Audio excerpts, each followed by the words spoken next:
ओम श्री साई राम। भगवान श्री सत्य साई बाबा जी के दिव्य चरण कमलों में कोटि कोटि नमन के साथ आज 20 जनवरी 2026 दैनिक साधना के 80 दिन।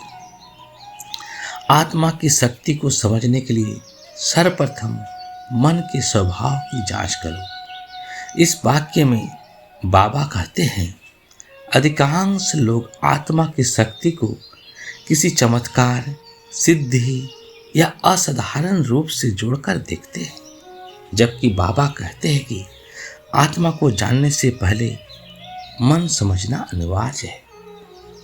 मन महत्वपूर्ण क्यों है? मन ही बंधन का कारण है। मन ही मोक्ष का द्वार है। मन विचारों से चलता है और विचार कर्म बनते हैं।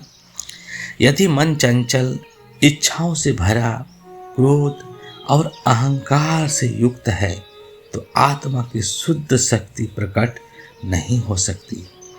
जैसे बादलों से ढका सूरज दिखाई नहीं देता, वैसे अशांत मन आत्मा के प्रकाश को ढक देता है। मन के स्वभाव की जांच का अर्थ, क्या मेरा मन बार बार भटकता है? क्या मैं छोटी छोटी बातों से विचलित हो जाता हूँ? क्या मेरा मन दूसरों की निंदा, ईर्ष्या या भय से भर जाता है? जब साधक ईमानदारी से अपने मन को देखता है, तभी उसमें सुधार की शुरुआत होती है। मन की शुद्धि यानी आत्मा की अनुभूति। स्वामी स्पष्ट रूप से संदेश देते हैं कि मन को साधो, फिर आत्मा स्वयं प्रकट हो जाएगी। एक बार पुट्टपर्ती आश्रम में एक युवा भक्त आया। वह बहुत पढ़ा लिखा था और आत्मज्ञान के विषय में अनेक ग्रंथ पढ़ चुका था। उसने बाबा से कहा, स्वामी, मैं आत्मा की शक्ति का अनुभव करना चाहता हूँ, कृपया मुझे कोई साधना बताइए। बाबा मुस्कुराए और बोले, पहले अपने मन को देखो। भक्त थोड़ा निराश हुआ। उसने सोचा, मैं तो आत्मा की बात कर रहा हूँ और स्वामी मन की बात कर रहे हैं। बाबा ने उसे आश्रम में सेवा दल के साथ सेवा करने को कहा। कभी जूते संभालने, कभी सफाई करने, कभी बुजुर्गों की सेवा करने।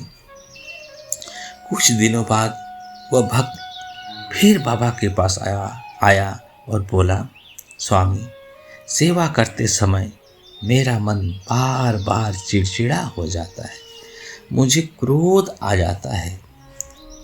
बाबा ने कहा, करुणामय स्वर से देखते हुए, देखो, यही मन है। जब तक यह शांत नहीं होगा, आत्मा की शक्ति कैसे दिखेगी? धीरे धीरे उस भक्त ने अपने मन को देखना शुरू किया। क्रोध आया तो रोका, अहंकार उठा तो झुक गया, शिकायत आई तो मुस्कुरा दिया। कुछ महीनों बाद एक दिन सेवा करते हुए उसकी आंखों से आंसू बहने लगे। मन शांत था, हृदय हल्का था और गहरी शांति थी। उस दिन बाबा ने उसे पास बुलाकर कहा, अब तुमने आत्मा की शक्ति को छू लिया है।